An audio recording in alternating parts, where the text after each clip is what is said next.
The broadcast is now starting. All attendees are in listen-only mode. Well, good Thursday afternoon, everyone. Thank you for joining our NC Learn sessions. You are in the NCEES Admins Review, Reflect, and Refresh for 2020-21 session today. There is a bit.ly on your screen to access the slides. And if you can see the chat, I put a bunch of links in there that we will be accessing today. We'll come back to this bit.ly in just a minute, but I want to do a little bit of webinar housekeeping before we actually start the full webinar today. All right, so on the screen right now, you should see housekeeping. The first thing I want to ask you is, can you hear me? And so in your webinar panel, depending on how you logged in, there should be somewhere where you can raise your hand. It may be inside the panel, maybe beside your name, maybe hanging off in a bar on the side of your panel. But if you can hear me, please raise your hand.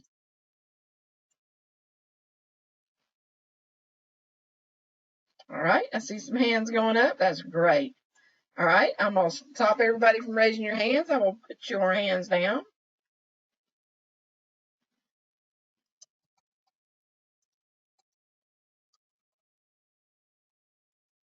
All right, and now if you can see the screen and it says housekeeping, please raise your hand again.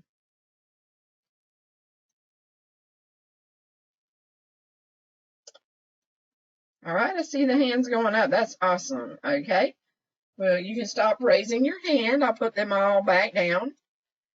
We do only have like 20-25 people today, so if you guys are good with this, I'm going to try to unmute you all, and then please self-mute. So if you're welcome to ask a question, we are going to ask you to type your questions in the questions bar first, so we do have record, and we can create a frequently asked questions document after the webinar to send out to you guys. But I would like to unmute you all since we are a smaller group today. And I want to click that right now. All right. So just make sure you self-muted too.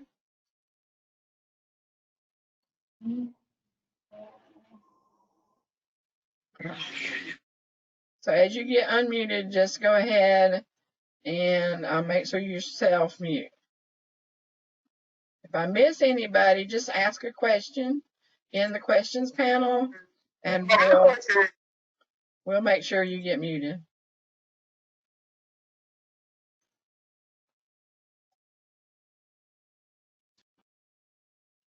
All right, so I'm hoping I got everybody. All right.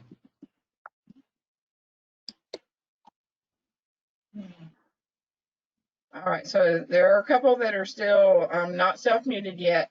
If there is any noise, we will go in and mute you. But if you do want to talk, just put a question in the questions panel and we'll make sure you're unmuted. All right. There are no handouts today in your webinar panel, but there are links in the chat. And depending on how you logged in, it's sometimes easy to locate your chat, and for others, it's a little bit hard to find it. But there are links in the chat, and we will repost those as needed. If you don't see links as we get to them in the presentation, just ask a question in the panel, and we'll post the link and publish it to everybody to see those links in the questions panel.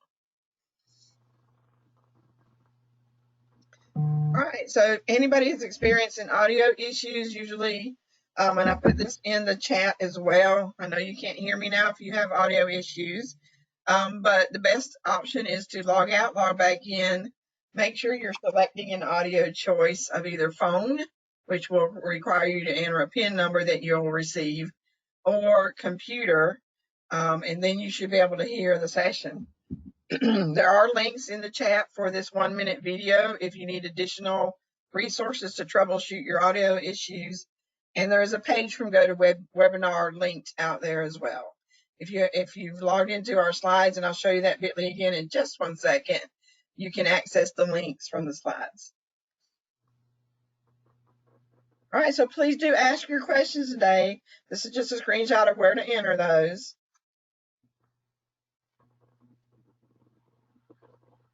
All right, so I'm going to check and make sure we are recording. And yes, we are, so great. So again, welcome to this afternoon's NC Learns Together 3.0. Glad you guys are joining us for the past 2 days. You are in the NCEES Admins Review, Reflect, and Refresh for 2020-21.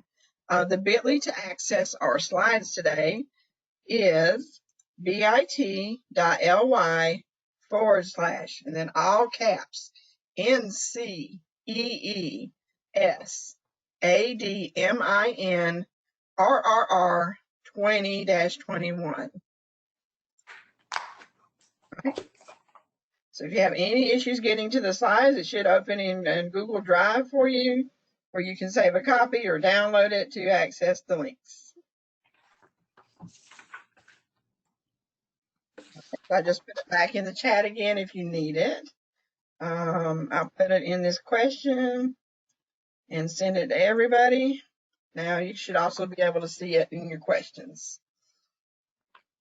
Now what we're going to cover today, oops, sorry about that, is this is pretty much a session for administrators. It's perfectly fine for teachers or anybody else to sit in and learn. But we're going to learn how to end the 1920 school year with the needed reports in hand so that you can then reflect on those reports as you refresh and prepare for the school year 2020-21. We'll also include guidance on how and when our NCEES source systems provision those staff access accounts and rights in NCEES. And you will need a device. If it's helpful, you can watch, that's fine. You'll need a device to get into your own NCEES site, or I have a NCEES training site. I'm going to caveat that today with the last time I asked them to refresh our training site, it apparently disconnected all the plans out there in the training site. So the best option today for this session is to be in your own instance. We aren't going to be doing any activity that we're testing in your live instance, but we are going to be showing you how to run reports and see your own staff. So it would be best if you're in your own instance. I will show you the training logins. Those you're definitely welcome to sign up for and then keep through June 30th and practice maybe setting plan types, what a teacher sees, what a site admin sees, that kind of thing. All right, so let me check our mutes out here. What's the website?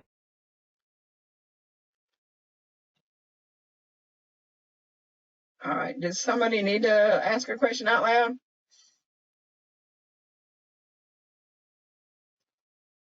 All right, I think we're good.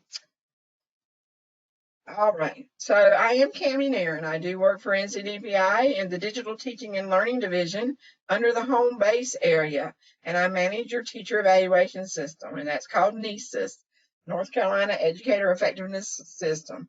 I did start my education journey working in the school systems. I did end up being a data manager for several years in Johnston County for NCEES, and then when we did that big journey into Power School, I came on to DPI a little over 5 years ago on the support team and answered a lot of those tickets that were put in.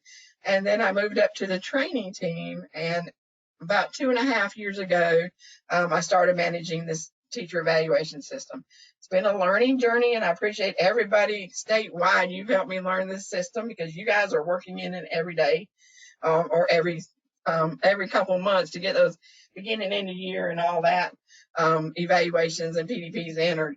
So thank you for all the help that you've given me. I hope that we've improved the system over the last couple of years for your use. So joining me today, I'll first let Rhonda Davis introduce herself.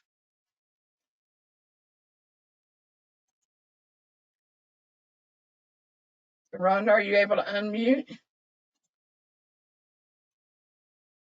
All right, if you'll tell the folks who you are and a little bit about yourself, please. Okay, I'm Rhonda Davis from the county schools. 27 years. I've worked with the NCEES program for the last 7 years, and I'm very interested in the reporting and the other updates that we have that we're going to get today. Thank you, Rhonda. Okay. And then also joining us is Kathy Oliver, and I will let her introduce herself. She's going to help us man the questions panel today. So Kathy, hi. Yes, it's nice to be here today. Kathy Kazorn-Oliver, Regional Education Facilitator in the Southeast region, serving Teacher of the Year, Principal of the Year, Teacher Working Conditions, and Beginning Teacher Support. So thank you so much. Thank you, Kathy. Kimberly Simmons is my cohort in crime at DPI. She does work for the Educator Support Department.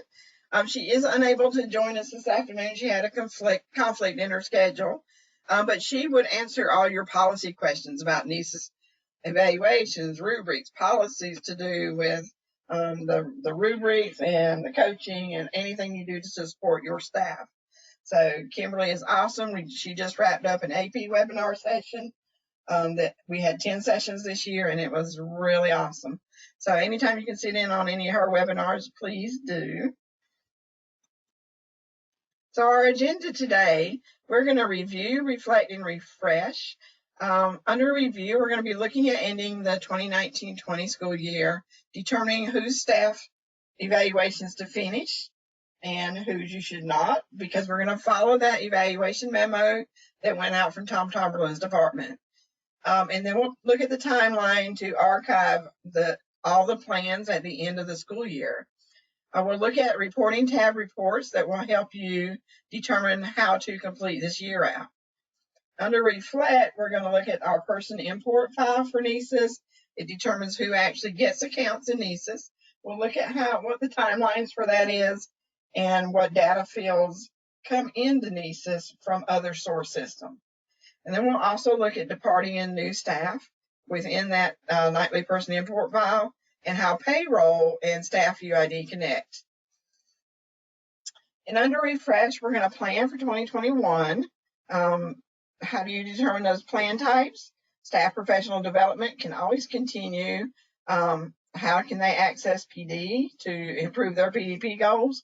And what are those light bulb moments? If you've not noticed anything, the light bulbs in the observations, this will be a good tool for evaluators to take back when they're meeting with their staff during observations, and they can say, oh, you're struggling with this element, click the light bulb, find a course that they can take and assign it to them to take that course.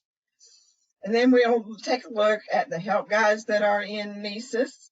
And I do want you to do an activity towards the end that you can be thinking about.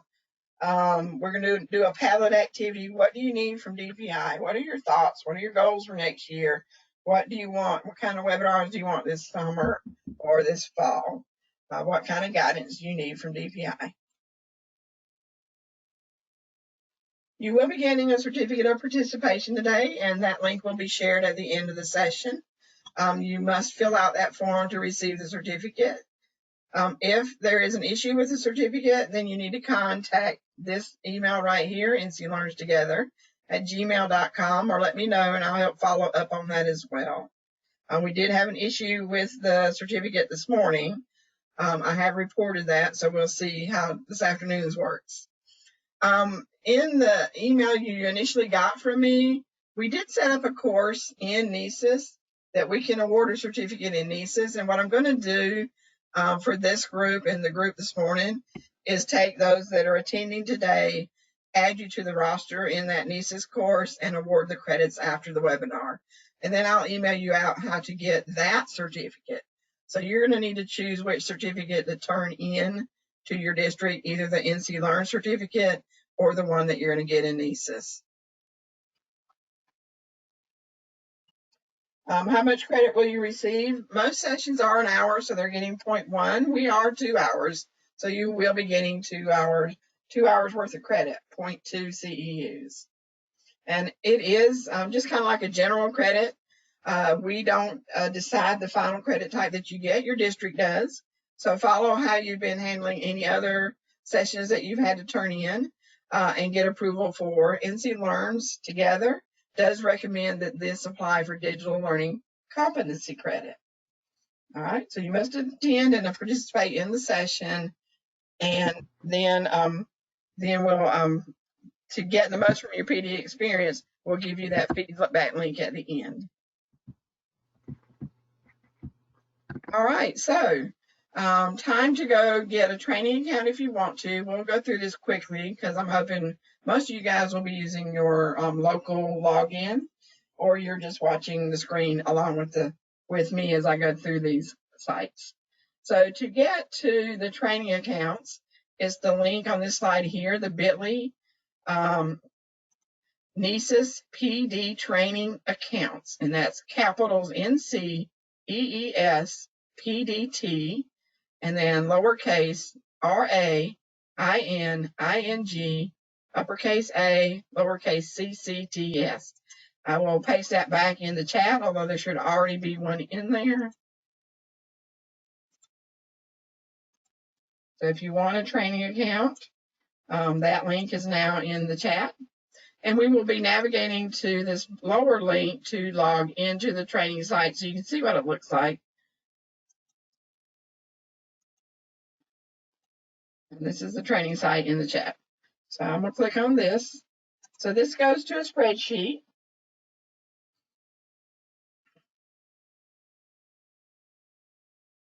And we've been using this for the past 2-3 weeks. So I'm asking people to do is select a group of logins. So at any point through June 30th, you can use these logins to log into the training site. You can be a principal one day, a teacher. You can have the principal open in the Firefox browser and the teacher open in the Chrome browser, and you can go back and forth and test how plans work out. It's different ways that you can use these logins. These are good training tools or different ways you can get screenshots. But again, this training site does not have the plans assigned, so you can go out there and practice assigning plans. So what I want you to do is scroll all the way down till you find a blank spot to put your name in, and then this is your account until we update the system after July 1. So way down here at number 132, I think it's line 528, is where I should start seeing some empty boxes. All right, so I'm going to scroll back up to my box. Give you a minute to go in there if you'd like. For those of you that want to get in the training account, show you how to do that. We need to use the username. It is in the teal. And if you are getting in there, please sign in as the principal today so you can see what a principal sees. You can right click and copy it. You can double click it and highlight it and copy it, or you can copy it from the line up here. So you do need the login username. And once you have that copied, click on the link for the TrueNorthLogic.com, the NCDPI train.TrueNorthLogic.com. It will open in a new tab. Paste in the username. You should still have the spreadsheet open in the other tab. Come get the password. It is case sensitive, so what I just do is just highlight it and copy it. It is capital T, lowercase r, AIN, capital DPI 19-20. So I'm going to come back to my tab with the training login and put in my password. Check the questions real quick. See if we're having any issues. All right, looks like those questions are getting answered. If we need it repeated, ladies, just let me know. We do have a lot to cover today in 2 hours. So if you need it repeated, let me know so we can go back over that. We went and got the principal username. Could you please repeat? Okay. So what we did on the slides is we went to this bit.ly, the NCEES PD training accounts bit.ly, and it opened our spreadsheet. You're going to scroll down to an empty box and pick a group of names. And they're going to be your login names for the training site until June 30th. So you have to scroll down a good ways. till you get to some empty boxes. And see, I see some people have skipped and they've entered down below. That's perfectly fine. Just pick a group, put your name in, come over here and grab your principal name. Copy it, scroll back up to the top, and click on the link for the NCDPI train. I have to hover over it and then click the small link below to open up that login page. And this is what I get. I paste in the name, the principal name, the username. And then back on my spreadsheet, I also have the login. It's the same for everybody, the login password. So you're going to copy the train DPI 19-20, come back to your login tab and paste in that password. Then when you're ready, click login.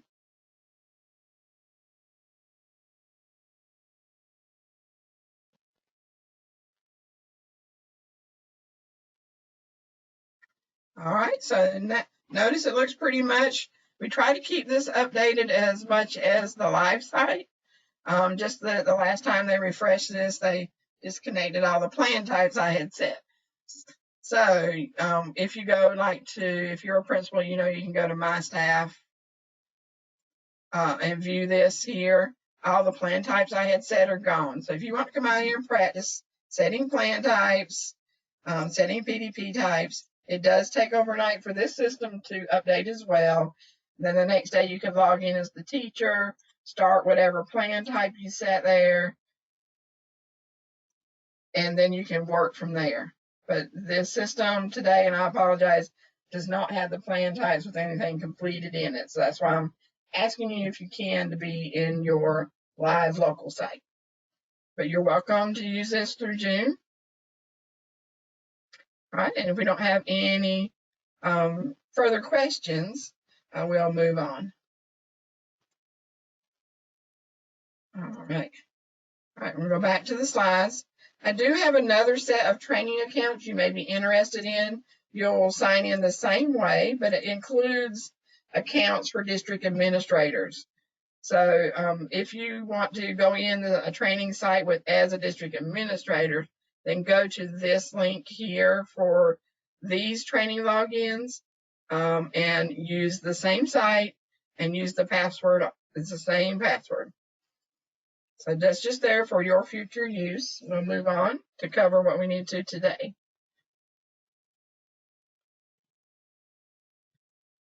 All right, so it's time for our Mentimeter poll. I do have some questions, a couple of questions to ask you. I want you to shout out where you're from, what districts and schools are represented today. So do enter this www.menti.com in your URL. Let me copy that and put it back in the chat. And then you're going to enter the code 33-64-26. You don't have to put the dashes in. It won't hurt if you do. All right, so you're going to put that number in here. I'm going to go to the actual poll. You can put your name in if you want. You can just put your school. You can put your district. Just who's here today. We want you to shout out and let everybody know that you're joined us today. We're actually up to 40 people, so that's great. Thank you guys for joining us. Alamance, Wake, Cabarrus, Sally B. Howard, Whiteville, Marshfield, awesome. We won't take too long on this, but if you'd like to go ahead and shout out, please do.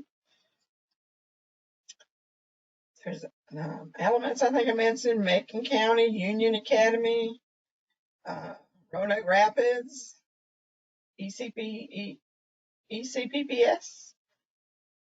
And Kenny, we had Cumberland and Durham, and they're putting it in the chat box. We also have Cumberland and Durham joining us today. All right, thank you guys. Pasquotank. Wow, and that's why I love these sessions, because we can get you guys, you're all over, and we can talk and learn together. Chapel Hill, that's good. All right. All right, so maybe just 10 more seconds, and I think we can go to our next poll question, because we have one right behind that. I think it looks like it's kind of stopped. Oh, there goes some more. All right. All right, so we're going to stop this one. And our next question is, what is the main role for you in your district? Are you joining us today as a teacher? Are you part of the certified support staff crew? Are you a principal or classified support staff? Are you a superintendent or a director? Maybe you're with human resources. And then if I didn't mention your role, just please select other if you'd like. And if you'd like to put that in the chat, we can read those out as well. Or in the questions, that's fine. All right, so that's good. So we have 3 saying they're from human resources. There's some more principals, teachers. Looks like it's pretty evenly spread across the board. All right, 2 certified support staff. Today's session is administrative, but everybody can learn. So we're always happy to have teachers sit in on admin sessions and vice versa. It helps to be informed all around who all contributes what in this big scheme of things. So several principals today, that's great. All right, so we won't take long because we do have a lot to cover. So thank you guys for doing all the shout outs. Did we get anything in the chat or the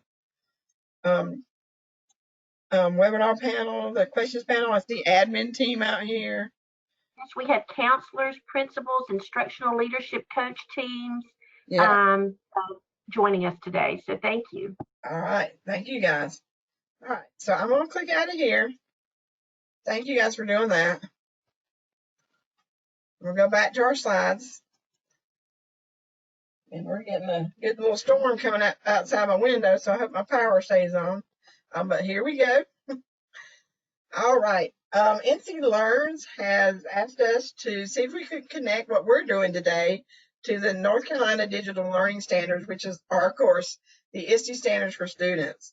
So I looked through those, and I thought today's session fell under the creative communicator, and that's number 6 in the learning standards.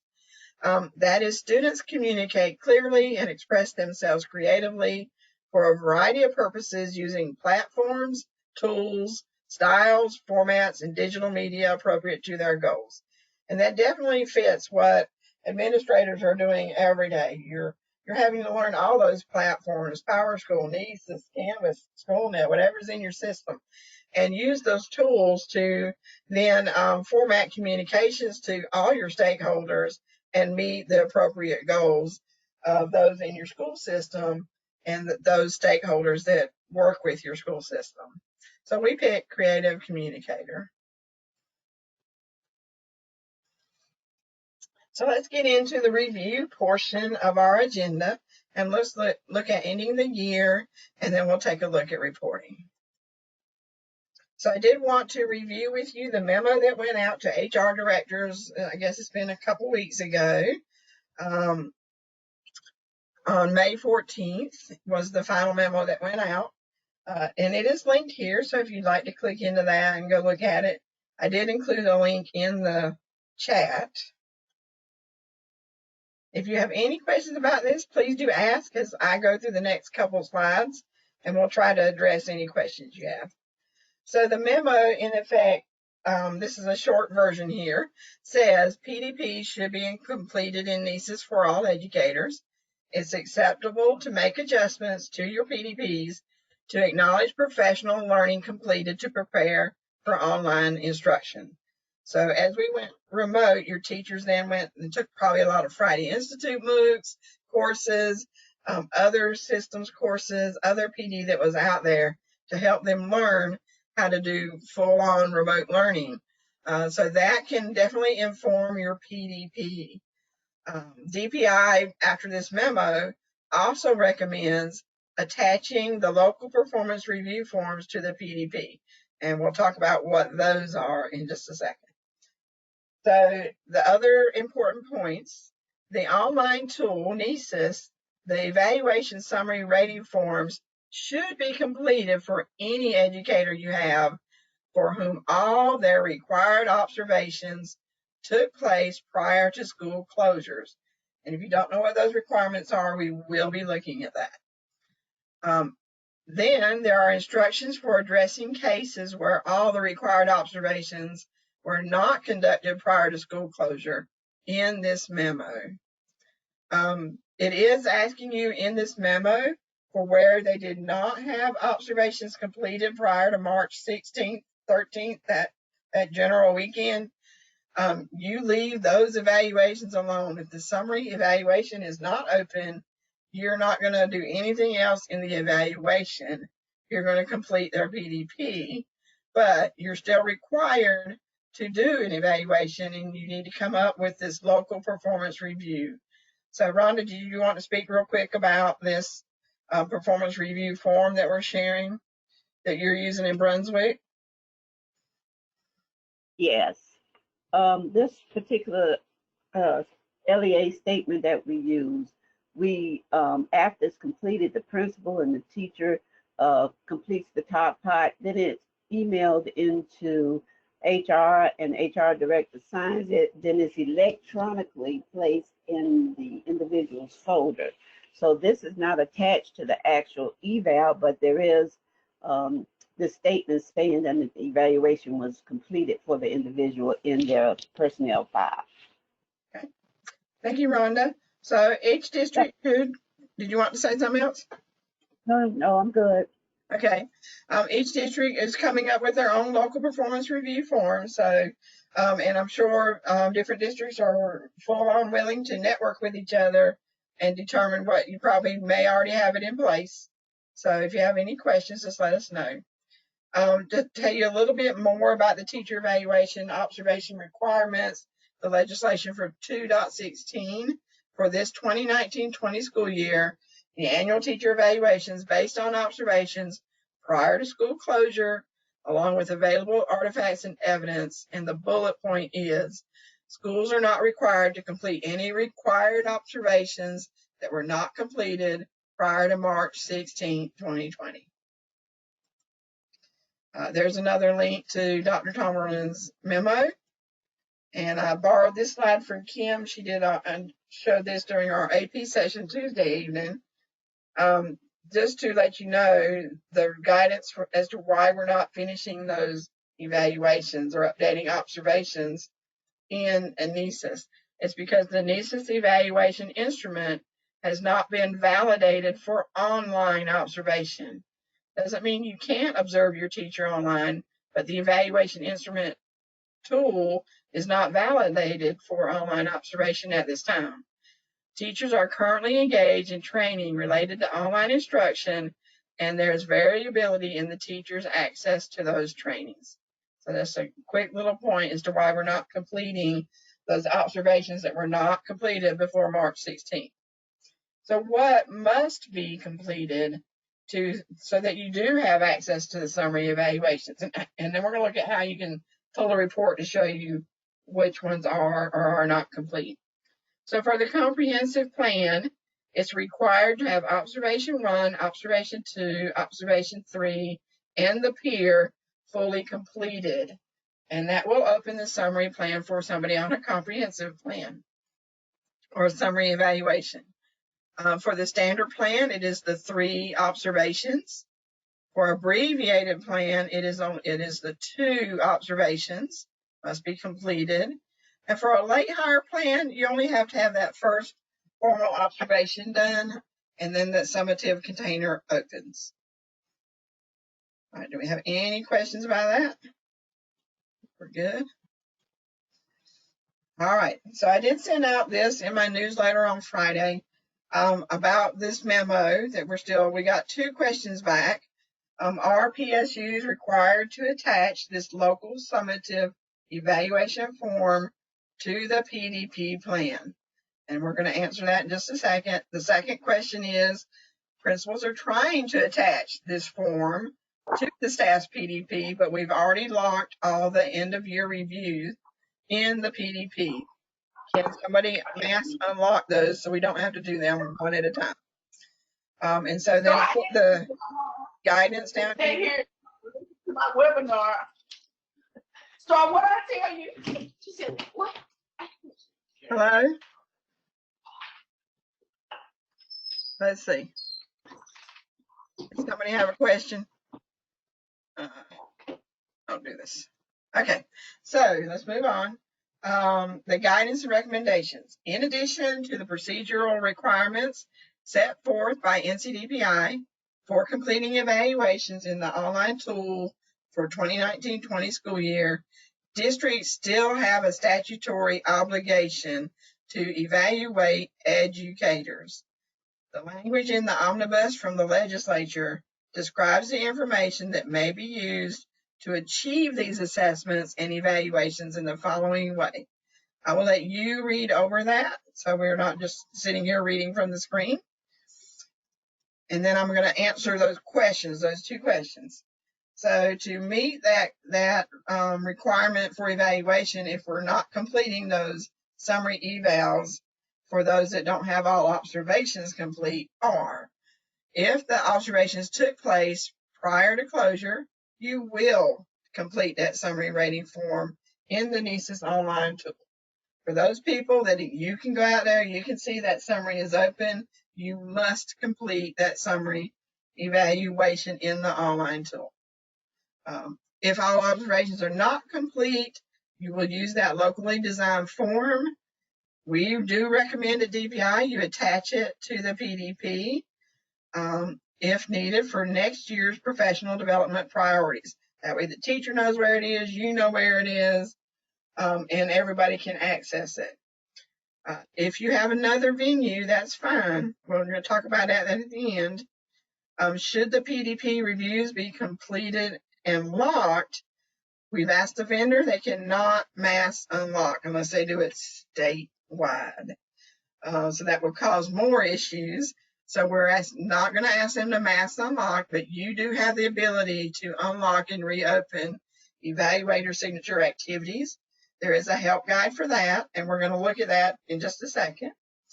And then the next one is you can leave those review activities locked, and then evaluators can access the record of activities channel in the PDP and edit the teacher background field.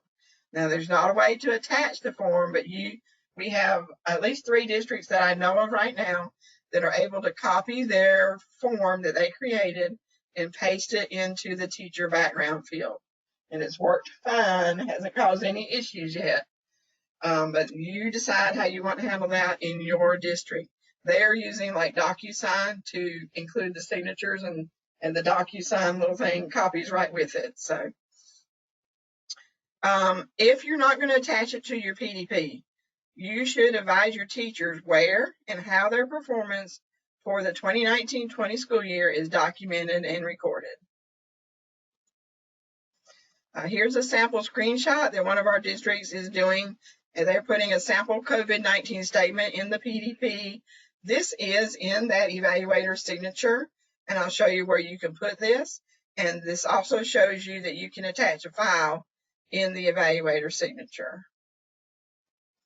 All right, so I'm going to escape out of that just a minute. I'm going to go to our live system. And we're going to go, let me go to staff evaluation so I can show you this.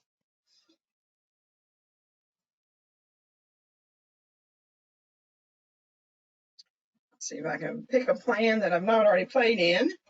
It is to a PD user. All right, I actually need a PDP plan, so I'm going to use my handy filter over here, find the plan that is equal to professional development plans, update my table. Now I have my PDP plans. Let's try this one here, PD user 4. Looks like a good one to test for the PDP. So this is what it looks like if all the activities have been completed. I were to click in here, I can see that yes, it is locked. So if it's locked and I don't want to unlock it, I can actually see how this one doesn't have those status icons, the PDP record of activities. You can click in there, open it up, and notice I have an edit button. The evaluators will have an edit button in here. So I can click the edit, I can put in a comment. I can't attach, but I can copy my digital document and paste it in here. I was a little leery about suggesting that because sometimes if you pick up hidden code, it will cause rendering issues in the system. But so far it's been working for 3 of our counties, so do know that. You can use this option if you have a couple thousand teachers who have their PDPs locked. It would take a while to go unlock and reopen everybody's end of year review. So then you just save and exit, and now the form is in there. All right, so let's look at the other option. If this is already open, you can go edit with no issues, but remember we looked in here and it's locked. So how do I get this unlocked? You must go to somebody that has reopen rights, your district assigned administrators in NCEES. That is a role in NCEES for district administrator. They have the ability automatically to reopen and unlock plans. And the way they do that, see this little lock icon here? It's locked. I can come over here to the right-hand side. It's got an open lock, and it says if I hover over it, this is your unlock activity. I'm going to click that. It's going to ask you, are you sure? And yes, okay, I'm sure. I want to unlock, and it unlocks all the activities in this final record review. And then you're going to say, oh, I'm done. But when your evaluator comes in here to the signature, you're not done because they won't be able to edit anything. There's still one more step, and that's looking to the right again. And now I have a little arrow over here, and if I hover over that, I see that I can reopen so that I can get this into an edit status. So I'm going to click that. It's going to ask me, are you sure? I'll say, okay. And now notice I have orange items on the things that are unlocked and reopened. Remember, you have to do both steps. Now I'll tell my evaluator, okay, you can go in and update this record in the PDP. So they're going to come and they're going to navigate here, click into their signature. You're going to scroll down to their comments. Evaluator comments, they're going to click edit. You're going to add the COVID statement if you want to, or any other topics that you want to in here. And then they're going to attach a file. Now let's try this.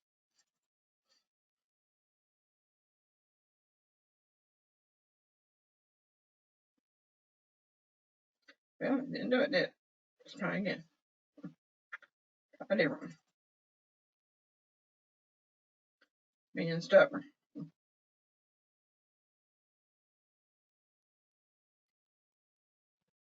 Oh, I should scroll down. All right, so that's how you attach the file. It put it below the last one I did. So here we go. We've attached our files. And then we're going to save and exit. All right, so then what happens? This is still open. The evaluator can come up here and close the reopen activity. It's going to ask you, are you sure? Yes. All right, so now I have, this is almost done. My evaluator signature has a green check again. This is not locked. So whoever has the rights to lock, and that's usually your evaluator, can come over here and click the lock icon. It's going to say, are you sure you want to apply the lock? Yes, I do. Okay. It's going to relock everything in that review.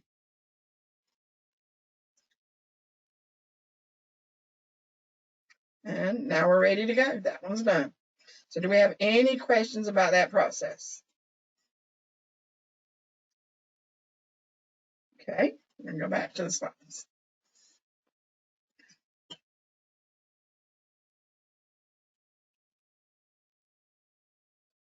All right, so let's take a look at the staff evaluations page since we were over there and using it to use filters to refine your list and then download a CSV. And then Rhonda's going to talk about how to do the evaluation completion report. So we're actually going to navigate back over here, and we're going to be using some filters to narrow things down. So let me get back out here. All right, I actually need to be a principal, so I don't show you data that I shouldn't. So let me go find my test principal. And you just hang her tight. You can actually navigate to staff evaluations while I'm getting my principal.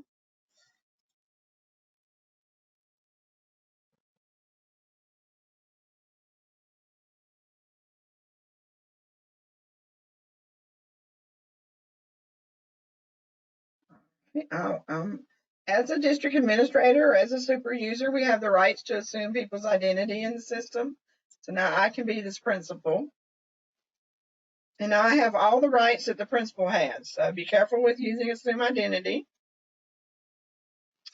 So now I'm going to navigate to staff evaluations. And I want to figure out, how do I know who has their summaries ready to be worked in? So I want to find that out. Who can I see out here that has a summary ready to be worked in? So I'm just going to use my filters on this evaluations page. Scroll out. So because if you scroll all the way out, so you can see, you can just eyeball it, see in this last column who does or does not. But I want to actually download a report that shows me who is ready for that summary to be done in the system. So I'm going to come over here. I'm going to add some filters. So maybe I want to find everybody on a certain plan type. Let's see if this still works. We'll try the comprehensive one. We did this one this morning. You can update the table after each filter or add all your filters and then update the table. But you do have to click update table if you want the filters to show below. I'm going to add another filter. So now I've got all my comprehensive plans. Have they done their observation 1? Is it equal to complete? And update the table. And let's add 2 more. I want to do observation 2, observation 3, and make sure that they're equal to completed. And update table. Oh, and then I have to remember that this is the comprehensive plan, so they also have to have that peer. So I need to find the peer observation equal to complete. So before I update, we're already down to just 1. So I'm going to update the table. You can be doing this in your live site and seeing where your staff is at. And Cami, we have one question in the chat. Okay. Can you rectify a mistake in a teacher evaluation for the previous year? Yes, you'll need to enter a ticket. It's not easy to do. They did I think they did give me rights this year to reopen a plan like that. So let me look at that. I've not used it yet since they gave us those rights. Last time the vendor had to open up everybody's plan when a lawyer requested that a plan be changed. But yes, open up a ticket and we'll take a look at that. All right, so you should have more names probably on your list than I do, but I'm just have my test users. So now I can print a report of who all has their summary evaluation open, ready to do. And this is the comprehensive plan. They have all their green checks and locks for all the required observations. So I can download a CSV here. I can click on that. I can open it with Excel or I can save the file, and it only prints what is on this page.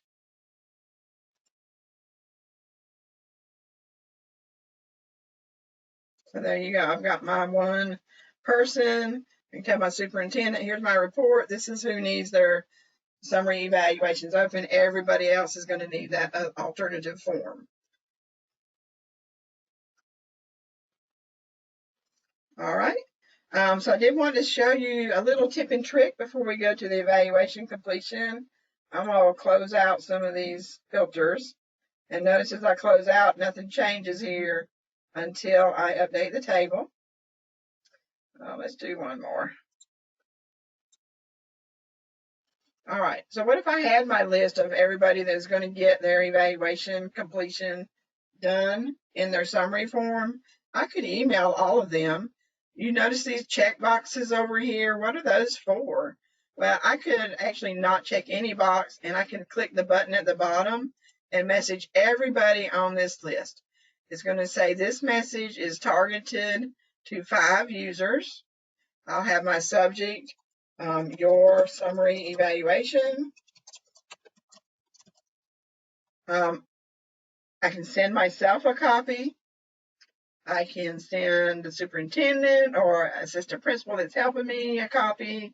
They have to be actually in the system to get the email. So this one doesn't have the add, just the generic emails out there. They have to be in here. And you just click the add button to add them. It's going to come from this email address. I don't think it's editable. No. Oh my goodness. I'm sorry about that. If I can get back where I was. How I got way over there. All right, let's try that again. Message all. Send a copy. Put your subject in. Now you have 2 options. You have the email option. It will go to whatever is in their demographic file, whatever email is in there. So it must be right. It needs to come from PowerSchool in our person import file. If they don't have an account in PowerSchool, it comes from your HR data. Or you can just send an announcement in the system, and that's what I'm going to do today. And when should this announcement end? I can put a date on when this should end. I'm just going to end it at the end of June. And then I'll put in my message. Here is what day we will do. We will finish with your summary. If you want to do some kind of notice to the people that you're doing those summary evaluations on. All right. And then you just click send. Let me make sure I do this right. Put the summary up here so I have the title. And click send. What if I only want to message a couple of these people? Maybe I just want to do an individual message. Check the box. Click message. You're going to get that same form. Now, I did want to show you real quick where they see this at. It goes up here to, since I sent it to myself, I now have a message up here. It also shows on their My Evaluation tab. We just rearranged this page this past month. So their evaluations will be on the left and their messages will be right in their face. My announcements. Here's your new announcement. I have one unread message. All right, so that's where it goes. So just let you know, because and I'm guilty of this. I don't even sometimes miss this red circle up here and don't look at this. But if I'm going to my evaluation, I'll see this message right here. All right, so I'm going to turn it back over to Rhonda, and she's going to walk us through how to run the evaluation completion report on this same page. Okay. Is everybody, well, I guess you guys are ready to go to the next step. On the same page, if you look all the way over, and I think Cammie's Showing there's on a the screen. graph. You got your graph on the screen? I do. So Cammie, I'm gonna let you click on the graph, and you'll click on the graph, and you go down to evaluation completion. Once you get to evaluation completion, you have a choice of what reports to run. So there's an error and abbreviated, and the year is there that you can run it for, including the principal's report and the PDP report for the entire district. And normally I run these reports. Cammie, can we run a report out there? Or? Yeah, I'm in as this principal, so maybe it won't take too long. I've selected the abbreviated evaluation. Everything is still checked. And if I scroll down, I see my results down here. Everything is still Okay. checked. And you guys can play at your leisure about what these other items show. It gives you percentages and statuses of the activities. Orange is they've not started, blue is they're in progress, and green is they're complete. So those are handy little things that you can do. So Rhonda, we need to do what next to change I don't want all these activities in my report. So what do I need to do? Scroll to the bottom and click deselect. Okay, Deselect, deselect all. Mm-hmm. go up and select what you would like to have on your report. This time of year, normally I would just select just locked observations, 1, 2, 3, peer observation. Yeah, so if I was in comprehensive, I would do all those. I've actually selected abbreviated, so I think I just need to check 1 and 2, right? Right. All right, and then I have to refresh. Mm-hmm. And once you refresh, go ahead. No, you go ahead. Once you refresh, your report gets smaller and it's easier to handle. And you can see that the evaluation, one person is ready for a summary because 2 evaluations have been locked and the other person hasn't even started yet. Mm-hmm. And you can download this if you have a big list. There is a CSV download over here on the left, right above the word name. If you want to print it to a PDF, that's way up here at the top. Well, if I can, right here. So different ways to do this. And Rhonda, I think you guys like to select everything manually, right? I select everything manually to keep the color code. The principals here like the color coding. You can look at what needs to happen and determine what you need to do immediately. So I keep the color. So I copy and paste it over into Google Docs. Okay, and it keeps the color. All right. Keeps the color, and then I sort it Mm-hmm. and by school, and then I copy and paste it out into a new format so that you're not sending all schools information to each school. I just do one school at a time and open up a new file and copy and paste just that school's data and send it to the principal. Nice. Okay, do we have any questions about this report, the evaluation completion report? Looks like we're good. Thank you, Now, Ron. this report can also be used to determine your information as to what PDs have been closed. If you click on the PD up at the top, choose the PD professional development at the top. Okay, yes. And you run that report. You can also use that to determine who or what schools have not completed their PDPs, because all PDPs should be completed this year. So that this report is a good report, and you don't have to. Cami chose everything. You do not have to choose everything. You can just go in and choose the initial, the middle, and the end. And you may also need to check the self-assessment up top, because sometimes if you don't have that done, you can't get to the summary either. And hit refresh.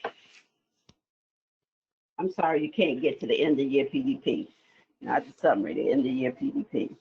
And so as you can see out here, you only have one that has completed the entire PDP at this point. So it is my understanding that all PDPs should be complete.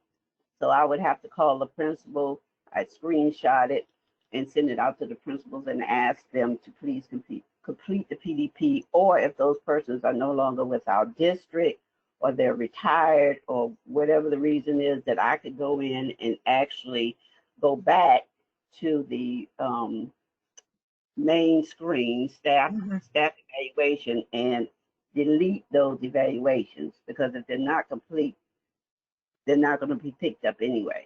Yeah. And I was just going to show you real quick. You can click on these activities and it will resort. what you're looking at. So if I wanted to see complete at the top of my report, I can click that end of year activity. If I wanted to sort my schools, I can click the location. Okay, thank you. Just you come out here and play with this all you want, because a lot of people like to see these percentages. So play with that report. All right. Thank you, Rhonda. You do have screenshots in your slide deck to walk you through this processes. And I hope that was a little nice little handy tip about how to email staff from that page. All right, so the next reporting area we're going to look at is actually under the reporting tab in NCEES, and we do have a new activity lock report out there. There is a report out there that's also very good, but it's been around a while, but it's very good to help you determine this same thing that we're trying to do now, who has everything completed. So evaluation completion exception report current year. And then I've also created and published to you some ad hoc reports for those locking activity status. These are very basic, same thing we just did in the evaluation completion report, but you can run this ad hoc report and get that same information. So I want to go look at that with you. So what we're going to do, we were on the staff evaluations tab. Now we're going to actually go over to reporting. And I do like to show everybody when I'm having sessions. If you're zoomed in, sometimes your links fall off the page. They are under this arrow. So my reporting link came over here. So I'm going to click on it from there.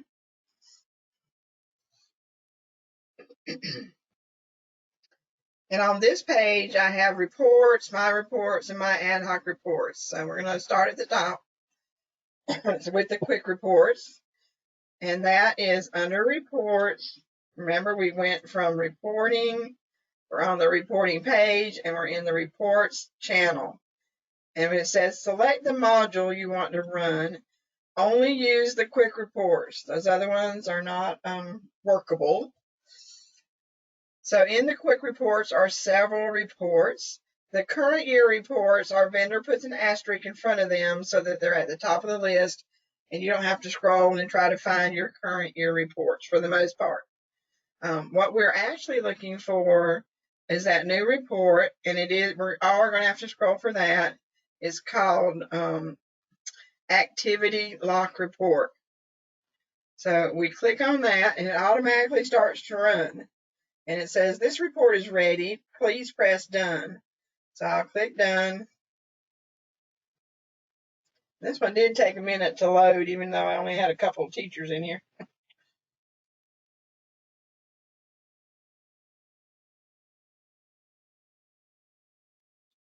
I may just let this one run and we'll come back and look at it. The other report,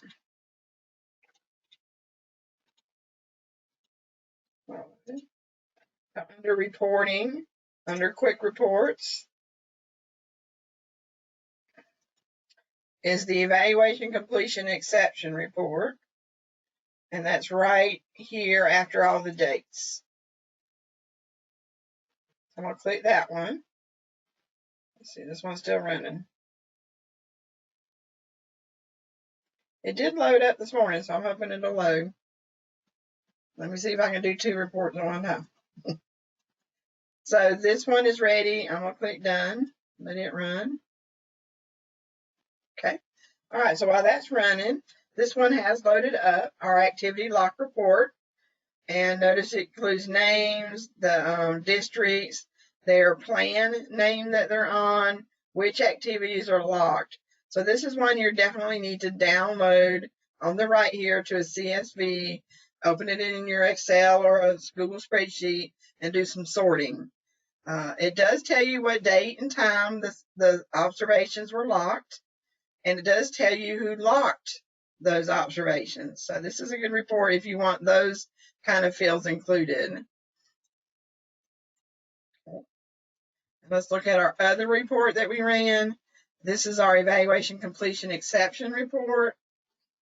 And it does similar to the evaluation completion report. It tells you We'll look at this first teacher, PD user 1.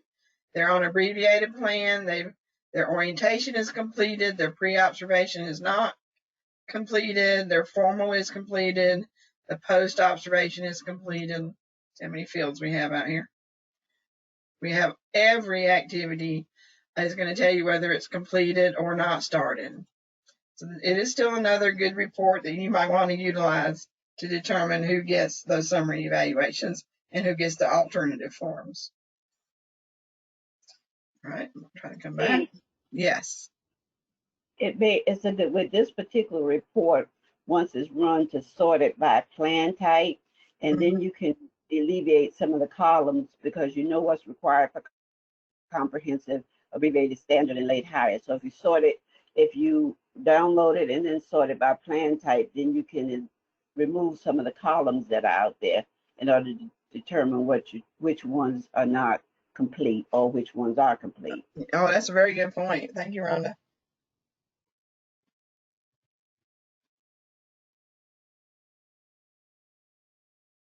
All right. Oh, and then we need to scroll on down the page to look at reports that DPI has published to you. I don't think, let me go back to the live site, see if we can see if we can memorize a report.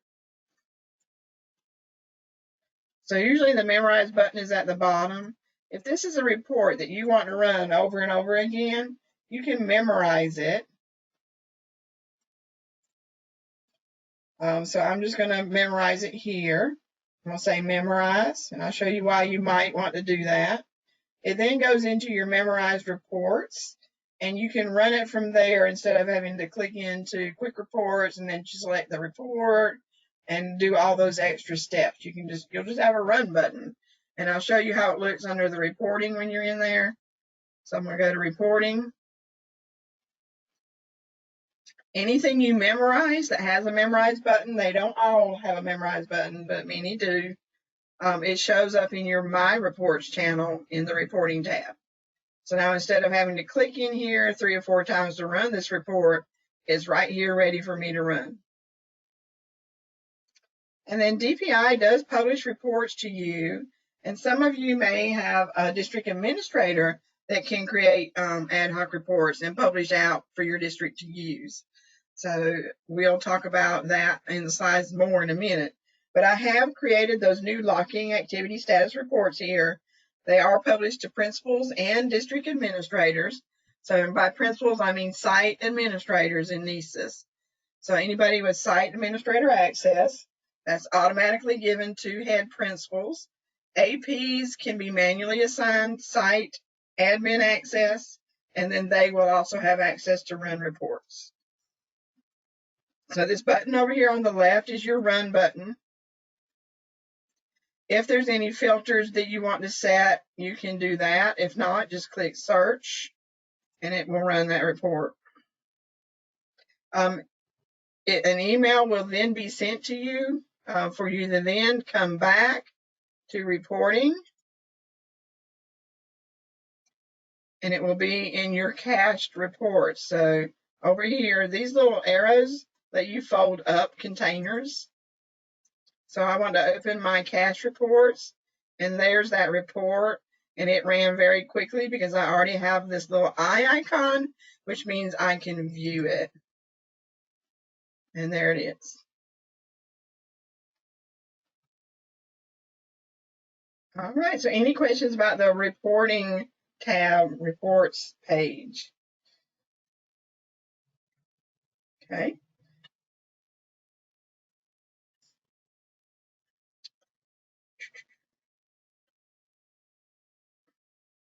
Okay, so a little bit about end of year. Our end of year date is June 30th, 2020. It will be here before we know it. The vendor, Power School, is our vendor. They will archive all the NCEES 2019-20 plans beginning at 5 p.m. Eastern Standard Time on June 30th, 2020. All plans, evaluations, professional development plans must be completed prior to the 5 p.m. time on June 30th, 2020. Make sure you follow that HR memo guidance this year. It will archive both incomplete evaluations and complete evaluations, so don't worry about that. Your PSU should be running all required reports prior to that time as well, to be what you need to be informed for next school year and to utilize during the summer or the fall for 2021. Just a quick note, and we're going to repeat this.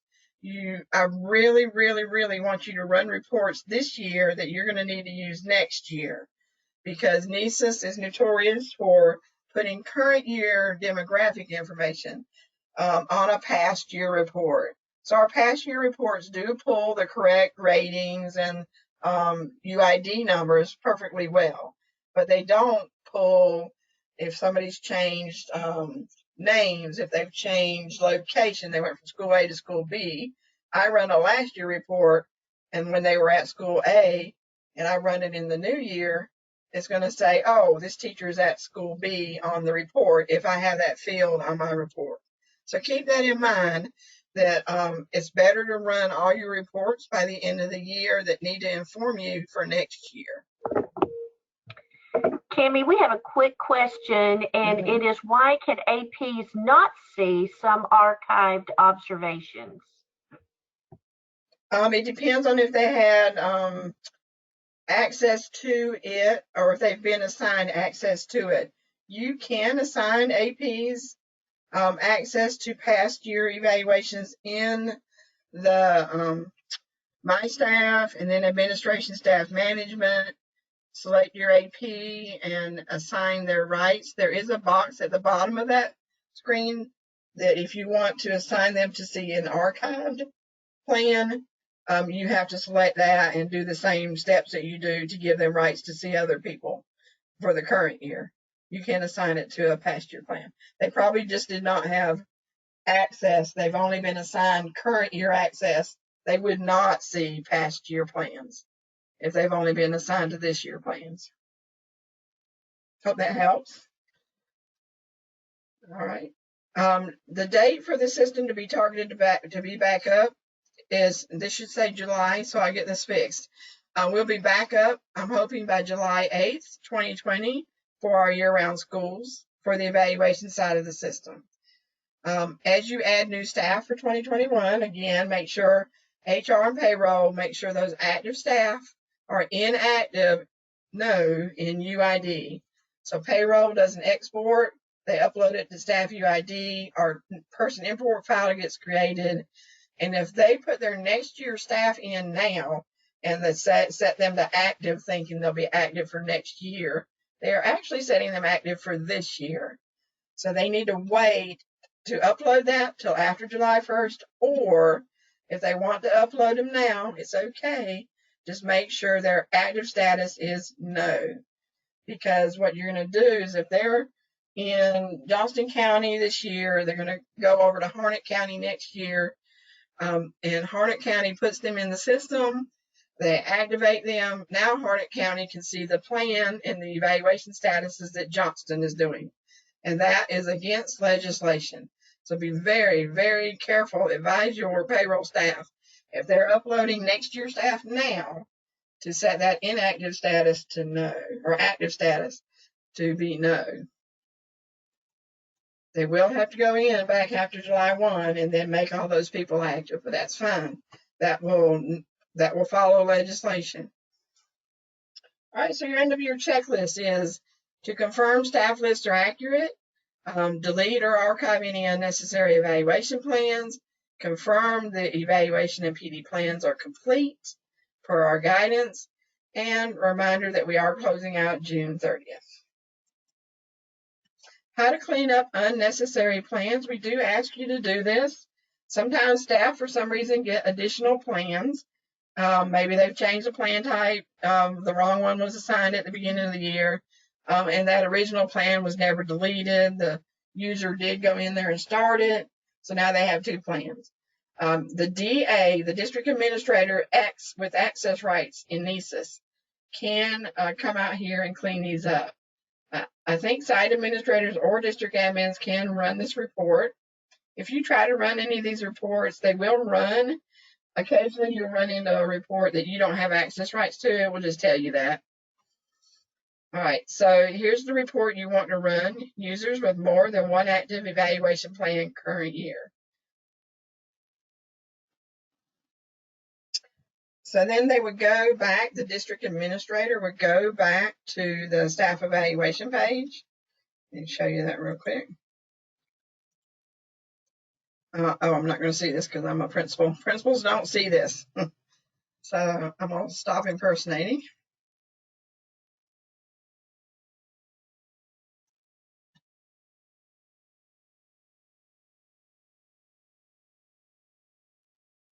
Go to staff evaluations.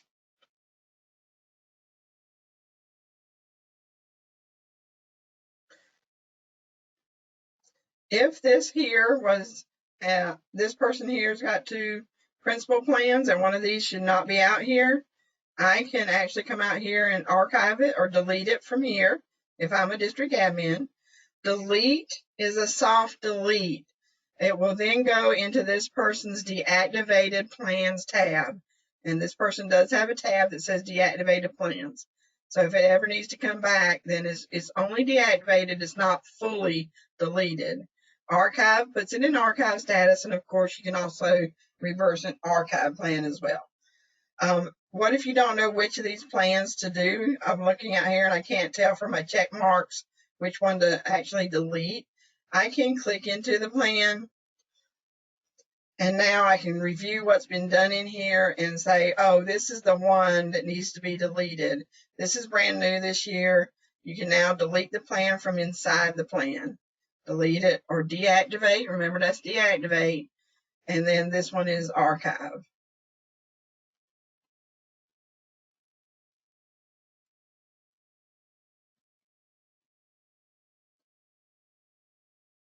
Okay. All right, so just another reminder, run, run, run, save, save, save, all those reports that you will need for summer and next school year. Activate inactive, you could activate inactive staff to be included on that report as long as they're still connected to your district.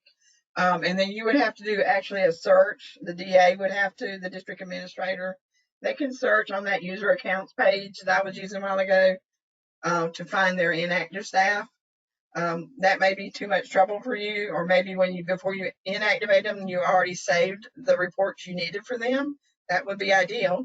But if you want them included on any current reports that you're running now, they'll be included, but only if they're active, or if there are some reports that will allow you to select include active and inactive staff. So just look at the report that you're running. All right, so save hard copies of staff plans as staff leave during the year because their plans go with them. The district does not retain a copy of the evaluation that they're working on with that staff when that staff leaves. It goes with the staff. So if you want a copy of that because later on this summer or this fall, somebody's going to say, well, I need to know about so-and-so. And you're going to say, well, they left me in January, but you didn't keep a copy of their staff plans. Please remember to do that before they leave. All right, work with payroll to possibly lose staff that are not going to another district, like in June, about midway in June, and now staff are trying to leave. Your temporary staff maybe even. See if payroll will leave them active until you have all your reports run. And see if they'll work with you on that. If not, I mean, that's in your district. If they say, no, we have to go ahead and activate them, then you have to follow what they're doing. All right. And then definitely to ask them to not activate brand new staff until after July 1. So we're just going to not go to the live site right now. I just wanted to show you real quick, what are the other reports out here? You have a lot of quick reports for summary evaluations. The standard ratings reports are reports I run and send to Tom Tomberlin that he uses with the EVOS data. We're going to have to see how this is going to work this year since we've totally flipped this year upside down. I will still be running these reports before we end the year and send those to Tom. You can click on them, but they won't run for you. The teacher abbreviated, there's all kinds of reports for summaries. And then if you need reports showing who was a mentor for somebody, observation start and end times, orientation dates, when signatures happen, just scroll through these reports and see what might be beneficial to you. Two other ones I've listed on the right-hand side over here that are definitely good to run several times a year, and especially at the end of the year to help you clean up staff. Individuals belonging to more than one site in your district. Did you have a teacher move from school A to school B, and she should only be at school B, but she's showing both locations in NCEES? You have to get with payroll to inactivate that previous location. What about individuals who belong to sites in more than one district? And this causes the legislative issue of now people can see each other's evaluation plans from other districts. That one definitely needs to be run. And then you're going to have to be determining from that report, is it your payroll that needs to inactivate the staff, or the previous employer's payroll that needs to inactivate the staff?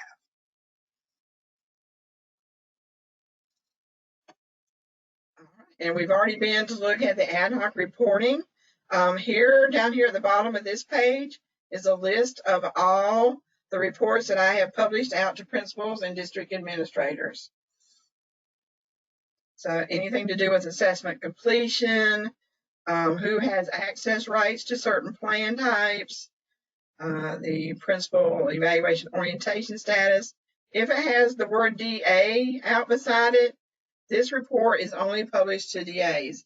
And the reason I do that for the principal plans is because if assistant principals have site admin access and can run reports, they should not be running a report that allows them to see their head principal's evaluation.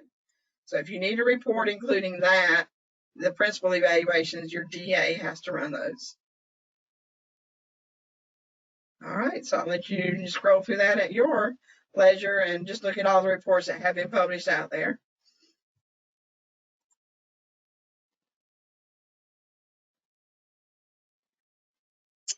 All right, so we're going to take a quick look at exporting a plan to PDF. Let me see how much time we have. It's 2:20, so I think we're doing okay. So exporting a plan to PDF, this is a good way to get individual PDFs for each staff. So if you want to run like the summary evaluation for each staff, that's going to be a small number this year, but that's just a sample that we're going to look at. You can run any type of partial export to get an individual PDF on each of your staff. So let's go out there and take a look at that.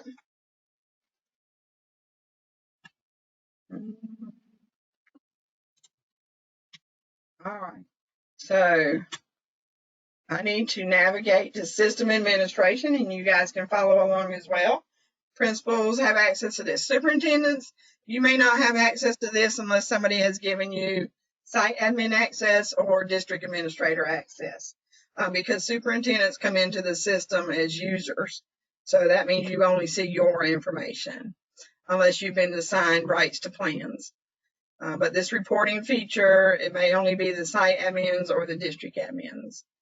All right, so your screen won't have as many links as mine does, but when I click on System Admin, I then get all my system administration links, and I get the application. I want you to scroll down to Applications, and in there is Export a Plan to PDF. So I'm going to click on that. Before I do, let me repeat. We went to System Administration. We came to our System Administration page. We scrolled down to Applications, and we clicked on Export a Plan to PDF right here. All right, so here we are. Notice I already have an export running. It's almost finished. It's been running for a little bit. 32,000 records are finished. I do run statewide, since I am statewide, out of 33,000. So I'm hoping this one will finish soon. I do want you to notice, though, somebody else, I see everybody statewide that runs a report.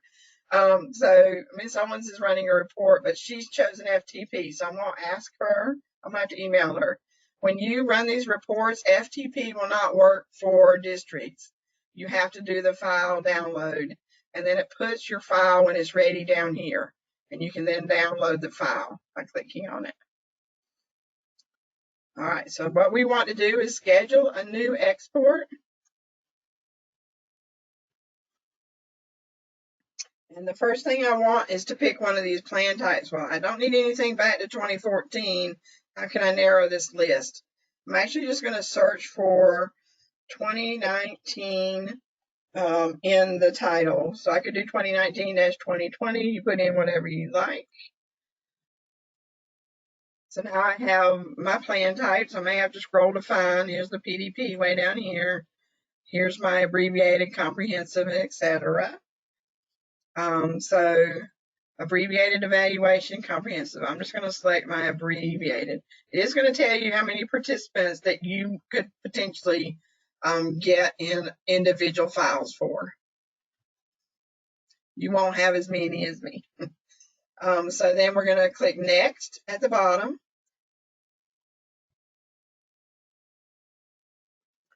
And today I just want to do a partial export. I want to select what to export. So I'm going to click partial. I'm going to do next.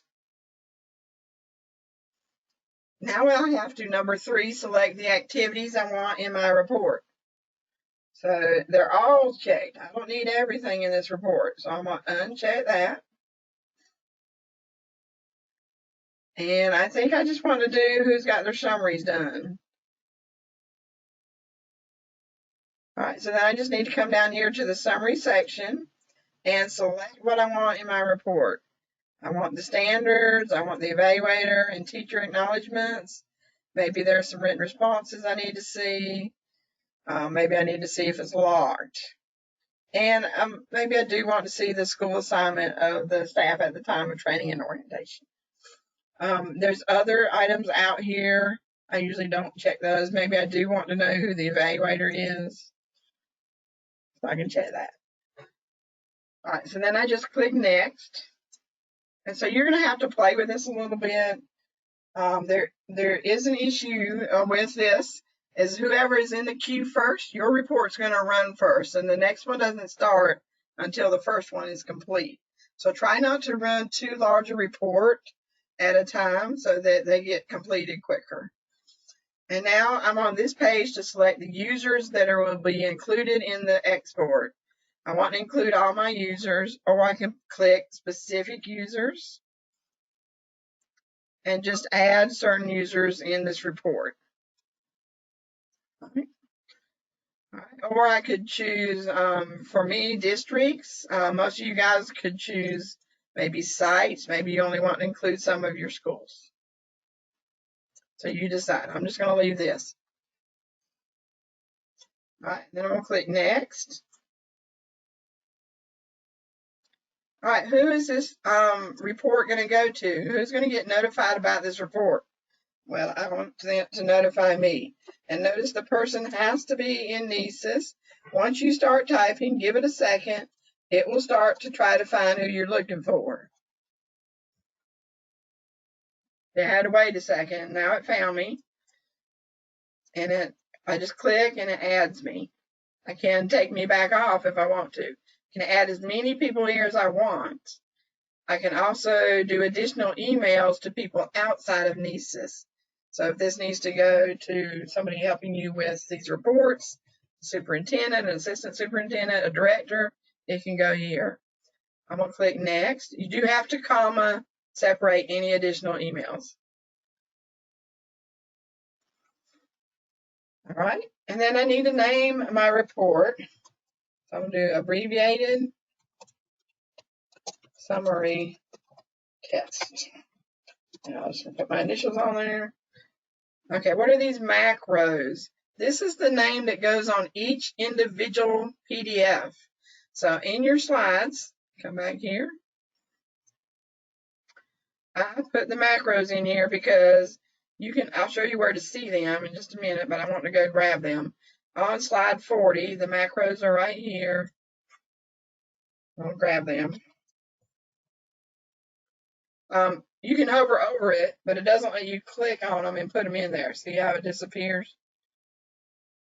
So I was having a time trying to highlight it, look at it, try to type it in there, and I was typing them in wrong when I first started doing this. So I finally got them all typed out, and I put it there for your convenience. You can put just a first and last name. You decide what needs to go in here. I do want the employee ID in the name, program name, and person ID. So we may not need the person ID because we have the employee ID. All right, delivery method, very important. Do not leave it on FTP. We are statewide, and this would go possibly to the state's FTP system, but we don't have that defined with the vendor.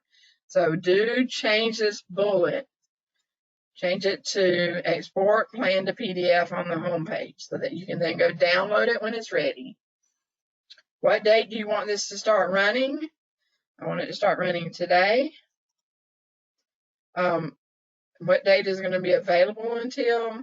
I want it available until, let's have it available until June 30th.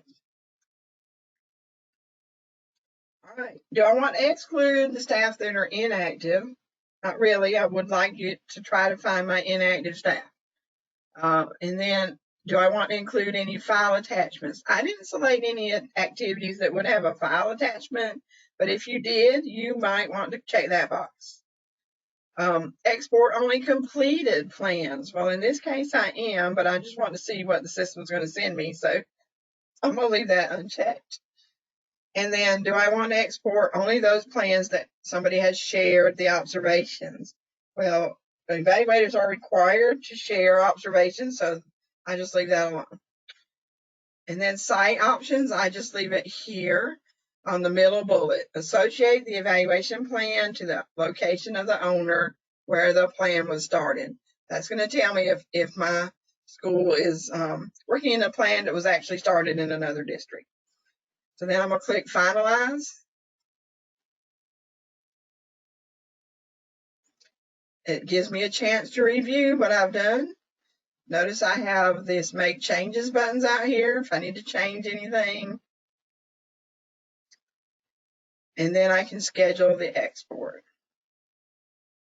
And I will come out here and delete these, because notice that I started running this on 5/19 because I'm statewide. It's taken all these many days to run this report.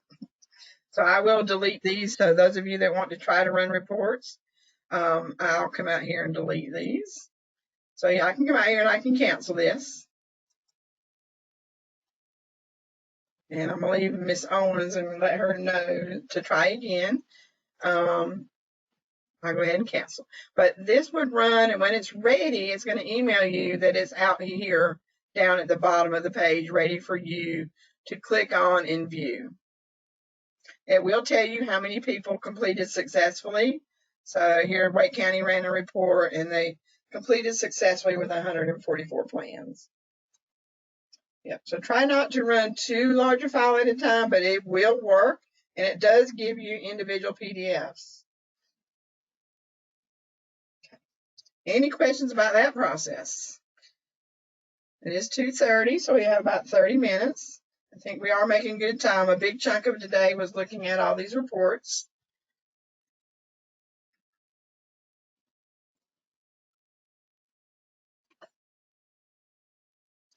All right, so let's get back to our slides.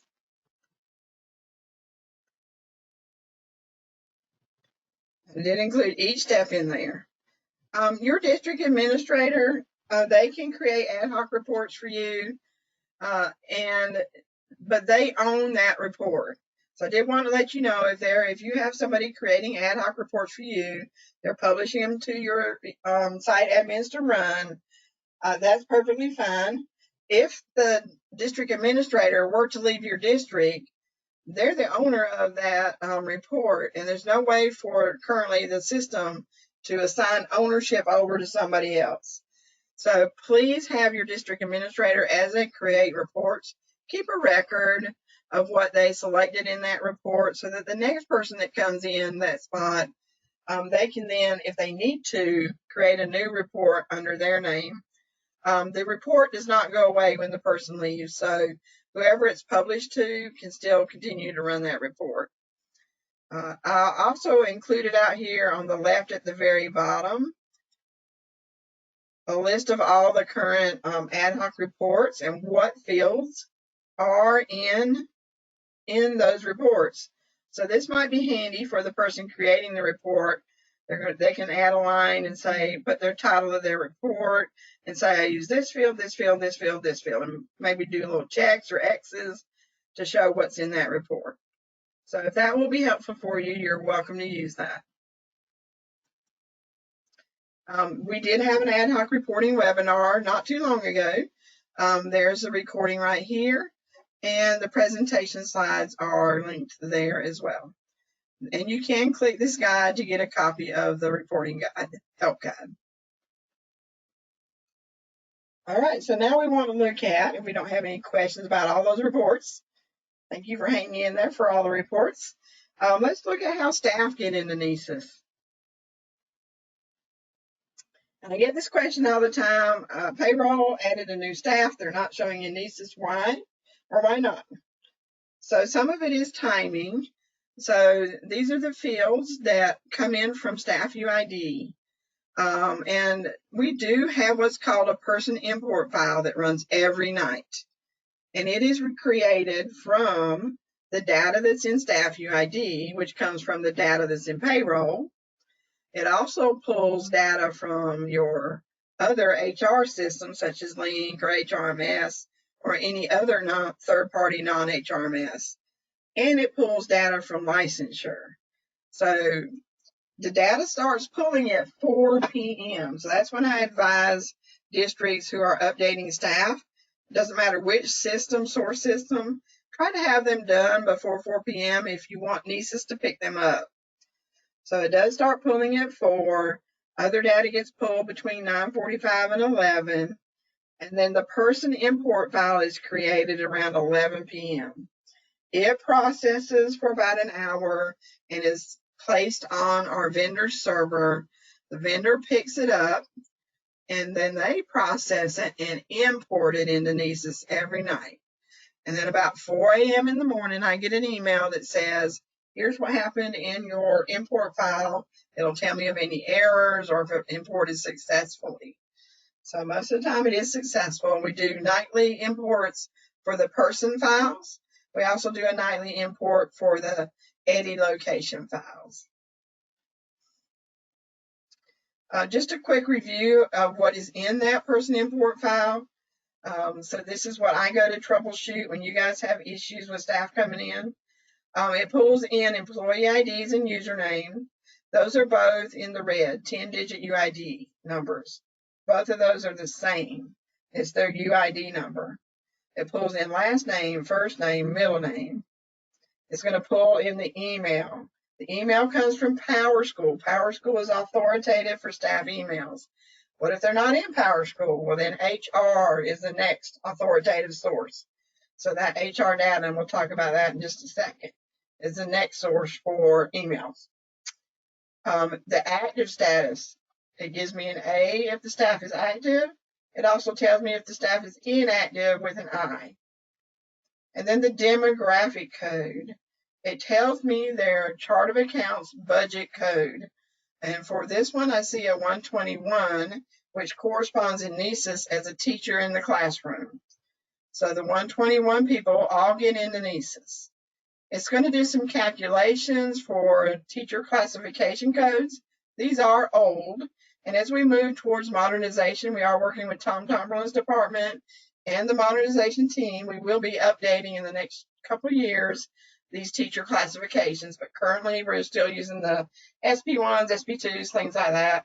So that's why sometimes in the demographics and in reports, it says, oh, your teacher's on a comprehensive plan, but you've really assigned them the standard plan. It's because the system is using these old codes. So as soon as we can get those fixed, we hope to have that all updated in NCEES as well. It also calculates the cycle year for licensure. This person's on cycle year 4. And then it puts in the location code. Where are they employed at? The first 3 digits are the district. The last 3 are the school. If they have more than one school, it will list every one of them. And then the primary location gets defined. Which of those multiple schools are they actually at? So that comes from the HR data. or it comes from staff UID with the last update date. And we'll look at that in just a second. And then it also puts in, so here this person's license is expiring June 30th of 2020. It's just another way to look at how that data comes in. Just a good graphic. You go from the bottom up. Payroll doesn't export. They upload it to staff UID. It goes into the operational data store. We pull from PowerSchool email addresses into the operational data store. From HR, we get, if the email didn't come from PowerSchool, it comes from HR, the primary location, and those teacher classification codes. And then from licensure, we get the expiration date. All comes out here and mixes in the operational data store. Some calculations get done for the cycle years. And on the other side, we create that person import file every night. So what is in that HR data file? You don't need to worry about this HR data file if you're a district that is HRMS or you have LINK. They know to upload this HR data. If you're not either one of those, you may want to get with me. Usually it's a charter that's not on either one of these. Email me and we'll get you this document and we'll try to determine if your payroll or your HR people are uploading this already, or if somebody needs to manually put in that HR data. Right, and then if people change data in their person data files, where is that done? Can I do it in NCEES? Well, sometimes I can, but it reverts right back because everything comes from that nightly import. So it's going to pull what's in the source files, payroll, HRMS, licensure, staff UID, make the corrections there, and then it will show up in NCEES the next day. Okay. So I did want to show you what it looks like in staff UID. A lot of people still call this CEDARS because that is in the URL. So out here in staff UID is a record of a staff. And I come out here to troubleshoot why people are not showing up in NCEES. So I come up here, I make sure they have a location, and I am showing Brunswick County Schools. This person is at South Brunswick High. So that's good. They've got a location. They've got a salary code. They didn't put the word code out here, but this is the salary codes. The first 3 digits are those object budget codes. The last 4 digits are the purpose codes from the chart of accounts. So this person's going to get in with the 121. I did link our NCEES data so you can see what codes and roles feed into NCEES.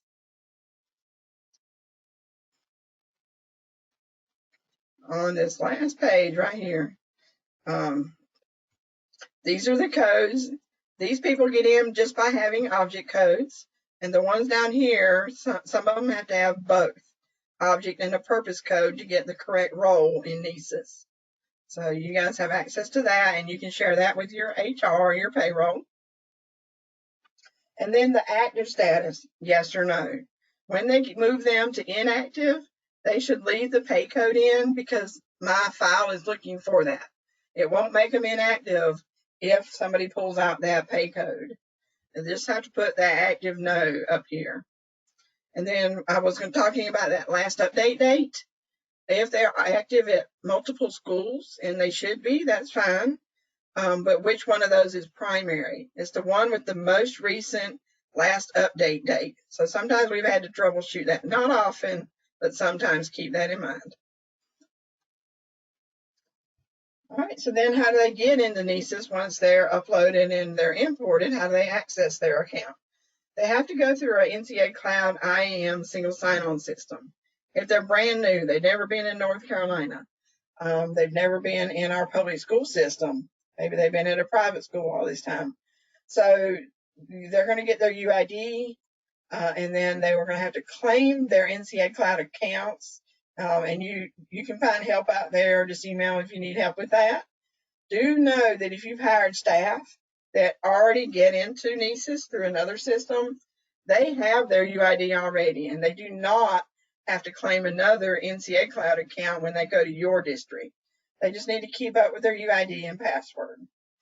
And then after July 1, your district should make them active in their new location. Try to check with the previous district to make sure that they're inactive. And Rhonda, did you want to say a little bit about that? What you do with HR? Yes, in our district, what we do, the HR supervisor, we came up with a Google document of which we designed the Google document so that each time she would add something to it, I would get an email.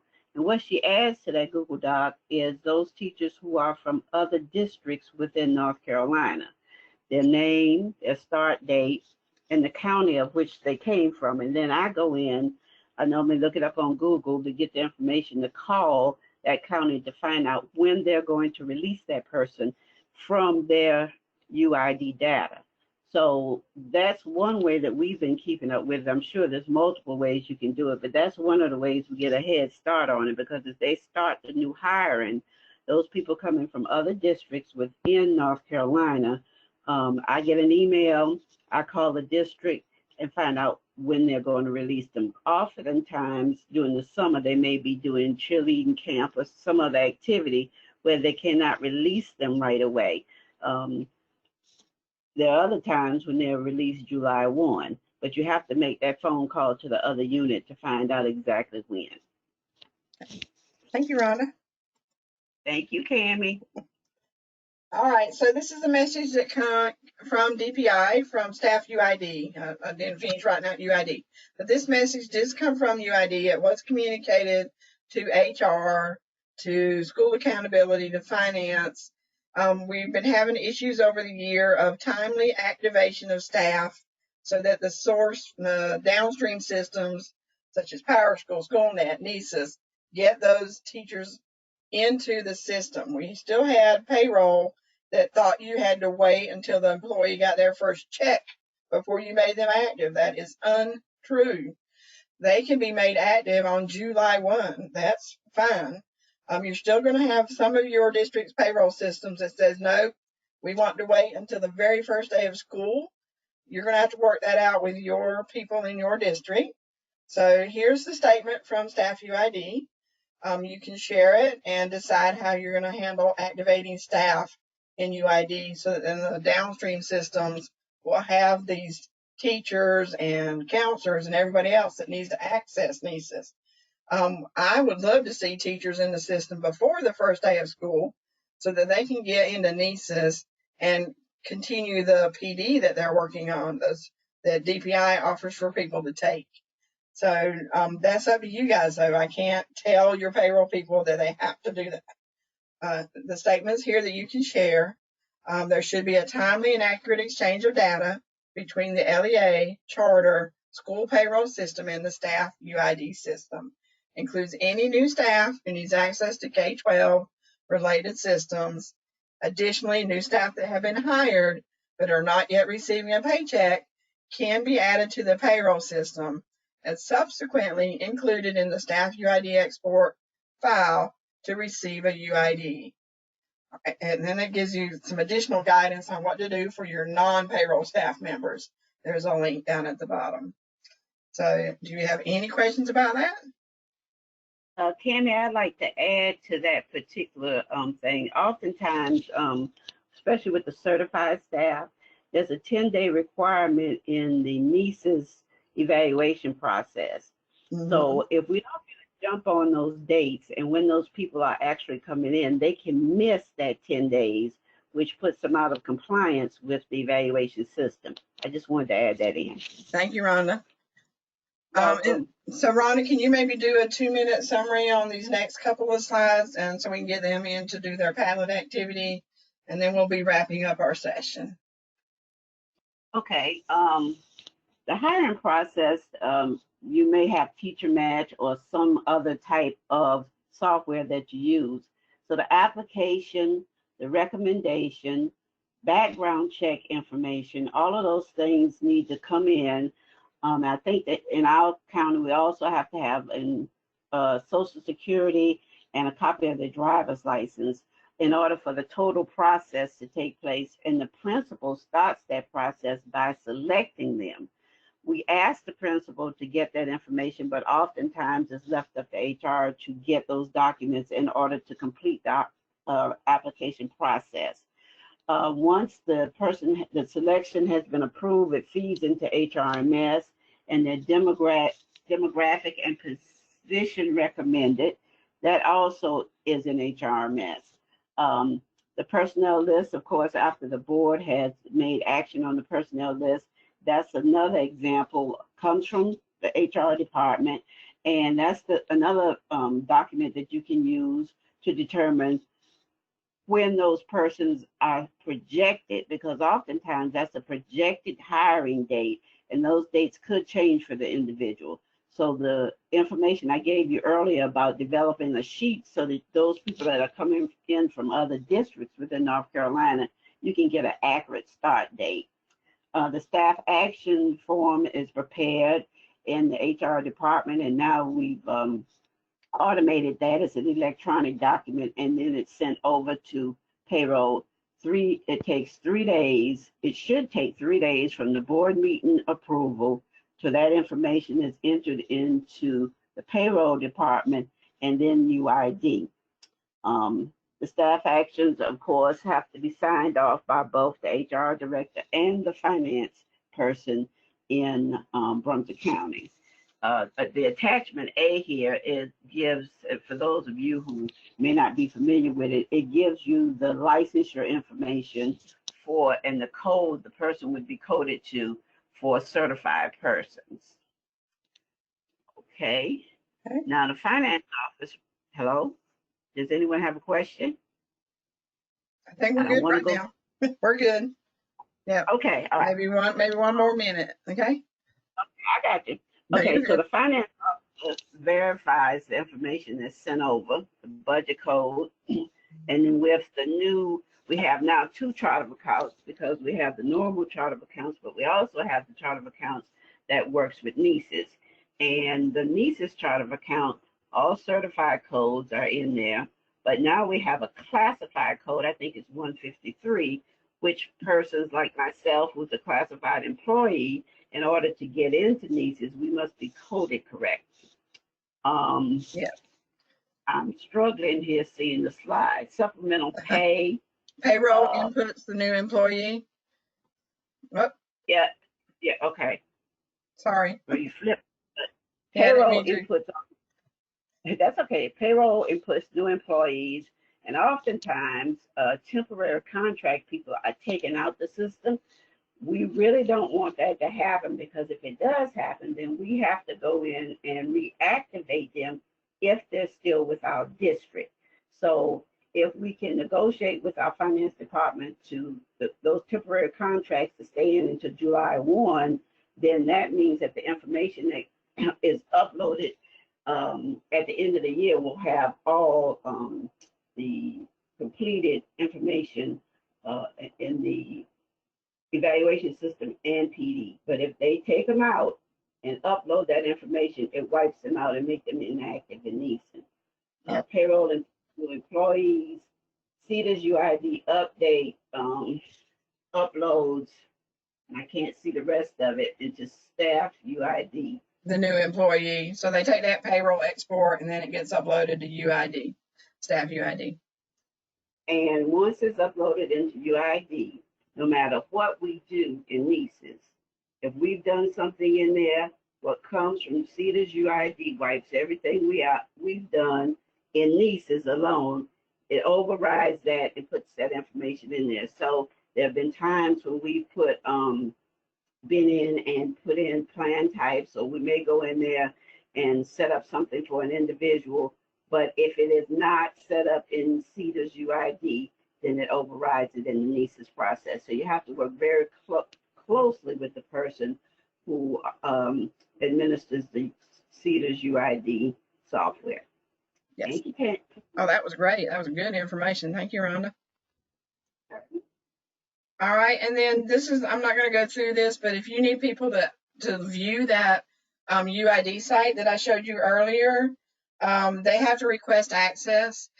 We do have some new links here where you can, they have to know their NCID. So you may want to contact your NCID administrator to find out if your person that you want to request access to UID has an NCID. Hope that made sense. So your lead people are in this first link, and then how to request access is in that bottom link. So review that. A lot of times districts just want the HR people to have access to that, but we do have some districts that allow district administrators, like in the role that Rhonda is doing, to be able to go out there and troubleshoot and see issues with pay codes or active statuses and such as that. All right, so we're going to refresh now. We got a few minutes left. The first thing I actually wanted you to do, and I'll put this in the chat, is to complete this Padlet activity. What are your thoughts, your questions, your support needs as we go into 2021 school year? So I'm going to copy this and put it in the chat. If you'll please go out there, it's not required, but if you'd like to go contribute to that Padlet, I'll show you what it looks like. We did do this morning, so there are already some notes out here. We want to know what you want. Do you need some additional help this summer? We know it's all going to look different with COVID going on. What's this next year going to look like?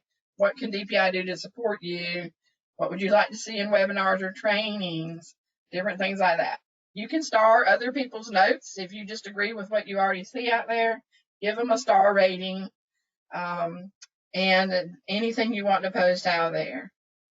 So while you're doing that, I'm going to go back and try to finish up a few slides so that we can get you your feedback link.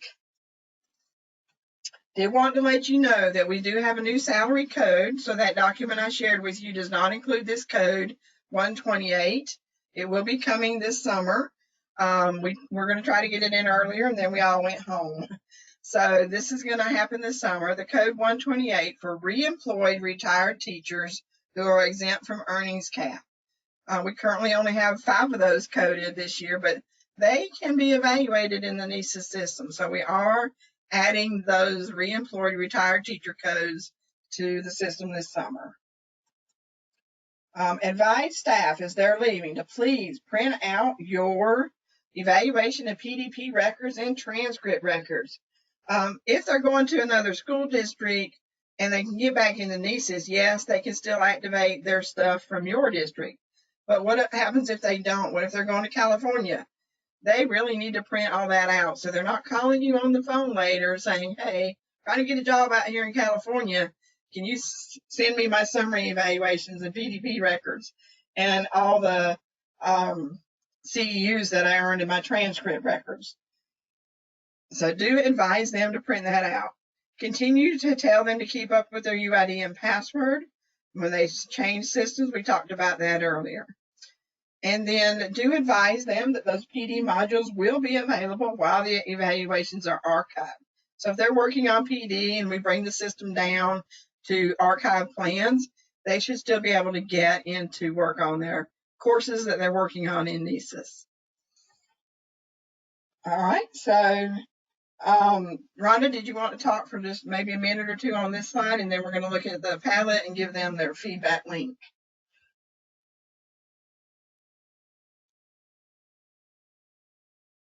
Yes. You flip from it. Okay, plans for 2021. To determine what plan types to set your certified staff to. One of the things that we use here in Brunswick County is the HRMS report. If you use HRMS, we select reports. Then there's a report that was set up by the HRMS. I think her name is Kent. I can't think of the name right now, but probably Wendy. Yeah. Wendy. I can't think of her. But NCEES report. That report is set up 2 ways. It's set up where we as district administrators, we can run everybody, but it's also set up by school. So your principal can go in or your assistant principal, if they have access, and run the NCEES renewal report starting in July in order to determine what plan type the individual was in. Now, The only thing about this report is that oftentimes people are in the middle of those people coming from other states may not have gotten all their credits. So initially they're in there as comprehensive, and later they may change the standard. But you'll be able to keep up with that if you have that list of individuals who come in from other districts within North Carolina. And then you can, what I do is I go in and ask the HR director, okay, this plan type has changed. What happened? And so he'll say, well, this person was from New York and now they have the credits. Because oftentimes I don't have access to that information, but I do monitor and look at my data so I know when something's changed. So that's one of the ways that you can get what plan type the individual should be in for 2021. And that has been consistent from the counties from the beginning. Okay. All right. Thank you. I don't see any questions. Thank you. It is 3 o'clock, so I'm going to scroll through these real quick. Here are a listing of the help guides that are out there. Do tell your teachers these are out here for their starting those plans, assigning plans for your principals, the light bulb features for PD, our NCEES support site. Please go check that out. I recently posted all the PD that's available in NCEES out here on this site. The link is right here. As you're planning for orientation next year, Kim has a wonderful sessions that they've done this past year. You may want to review that. The light bulb moments where you can click on the light bulbs and assign PD to your staff. Do look at that. And then if you are HRMS, I'm sorry I clicked on that too quick. You can transfer credits in NCEES over to HRMS. There's our contact information. I do have office hours. If you want to schedule a 30-minute time with me, please do. And then let me escape out of here and get you your link.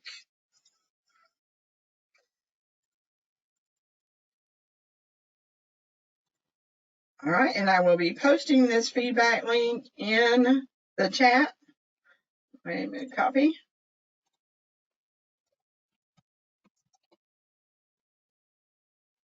So that you can get your certificate. It did have a little issue this morning, so if it still does, just email me and let me know, or email that NC Learn's email address. I hope you guys learned a lot today. I appreciate you all coming out. We had a good group out today. I did want to go back to the Padlet and just let you see what was typed up out there while you're doing your feedback.